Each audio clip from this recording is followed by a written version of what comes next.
ফাতেমা ঝরঝর করে কাঁদে। আমার আব্বা কখনো মদিনার মসজিদে গিয়ে কাঁদে। মা আয়েশা নিজে মুখ দিয়ে বলেছেন, আমি একদিন রাতের বেলা নবীকে খুঁজে পাই না, হঠাৎ করে কোনো বুবুদের ঘরে গেল কিনা দেখতে গিয়ে মদিনার মসজিদে আওয়াজ হচ্ছে, খাদিজা খাদিজা খাদিজা খাদিজা খাদিজা।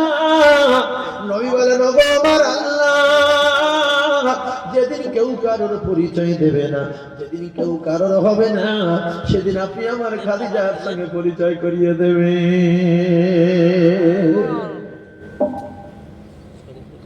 রাসূল বলছেন, এটা আমার খাদিজা।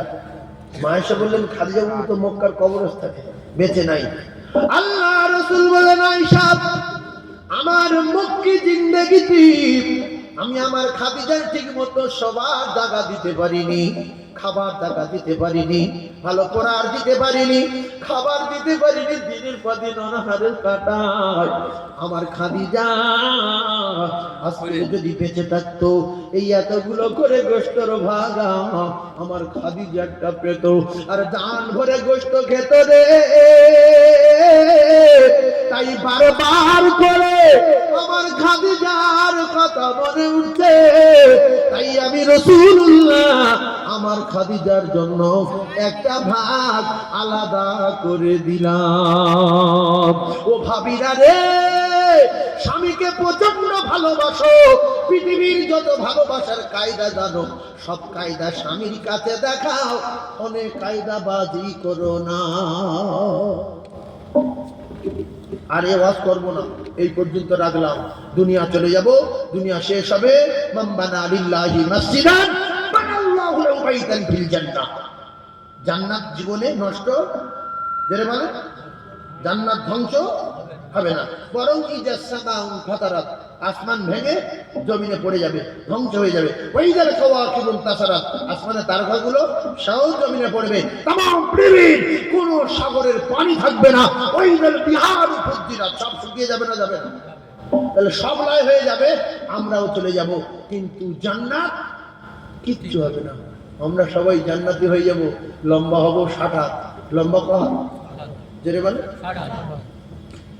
60 মুখে বলে, অন্তত জীবনে তো শোনেননি। বলে লম্বা ক হাত? 50 হাত আর 10 হাত, 60 হাত। আড়ে চওড়া ক হাত? 5 হাত আর 2, আড়ে চওড়া 7 হাত। তাহলে জান্নাতি লোক লম্বা 60 হাত, আড়ে চওড়া 7 হাত। চেহারা হবে পূর্ণিমা চাঁদের মতো, বয়স হবে 33। সুবহানাল্লাহ বলেন, আরো জোরে বলেন। বউ পাবে 70 পিস, বউ পাবে জোরে বলে 70 পিস। এমনি আমাদের এক বেগও পিঠ চওড়া, তাতে 3টে বউ। এক বেগও পিঠ, 3টে বউ। আর 60 হাত লম্বা, 7 হাত বুক চওড়া, বউ দেবে 70 পিস। নিজের বউটা কত যাবে? নিজের বউটা যদি নামাজি হয়, স্বামী ভক্ত হয়, তাহলে এই বউটা ওই স্বামী পাবে, আর এই স্বামী 70টা হুর পাবে, আর এই 70টা হুরের রানী আল্লাহ দুনিয়ার স্ত্রীকে বানাবে। জোরে বলুন, আরো জোরে বলুন। এই জন্য নিজে নামাজ পড়বো, গিন্নির নামাজ পড়তে বলবো। আজকে নতুন এসছি, মায়েদের কোনো কড়া কথা বলিনি, হালকা টাচ দিয়েছি। স্বামীর সেবা করতে বলেছি, স্বামীর সঙ্গে লাগতে নিষেধ করেছি। স্বামী খুশি তো আল্লাহ খুশি হয়ে যাবে। আর শেষ কথা, ফের যদি কোনোদিন আসি, শুধু মায়েদের কথা বলবো, আমার মায়েরা জান্নাতুল ফেরদাউসে যাবে। তাই একজনের কাছে আমি দাবি করব, আপনাদের মসজিদের 2 পারে কলম রেডি, একটু ঢালাই দিতে হবে। যদি মনে হয় যে জান্নাতে বাড়ি করব, মান বানা লিল্লাহি মাসজিদান বানাল্লাহু লাহু বাইতান ফিল জান্নাহ, তাহলে 5,000 টাকা দিতে হবে। আল্লাহর কসম, দুনিয়ার বাড়ি শেষ হয়ে যাবে, পৃথিবী লয় হয়ে যাবে, আল্লাহ জান্নাতের বাড়ি লয় হয়ে যাবে না, যাবে না, যাবে না। হাত তুলে দোয়া করব, চলে যদি কেউ যান, সে মসজিদ ভেঙে দিয়ে যাবে, মসজিদের দেয়াল ভেঙে দিয়ে যাবে। দুটো পায়ে ধরে বলছি, এখনো 2-3টে গজল বলার কথা আছে, একটু কোরআন শরীফ তেলাওয়াত করার কথা আছে, সেগুলো করব। হুজুর বললো যে মেয়েরা কিরম কোরআন শরীফ পড়ে ওইটা বলবেন, আর একটু দিশি আজানটাও দিয়ে দেবেন, সেটাও দেবো। এক দেখবেন না, যাবো না, এতক্ষণ গ্যাস সহ্য করে করে আছি, আর গ্যাস সইতে পারছি না আমি, বিরাট গ্যাস লাগছে, সেটা অন্য ব্যাপার।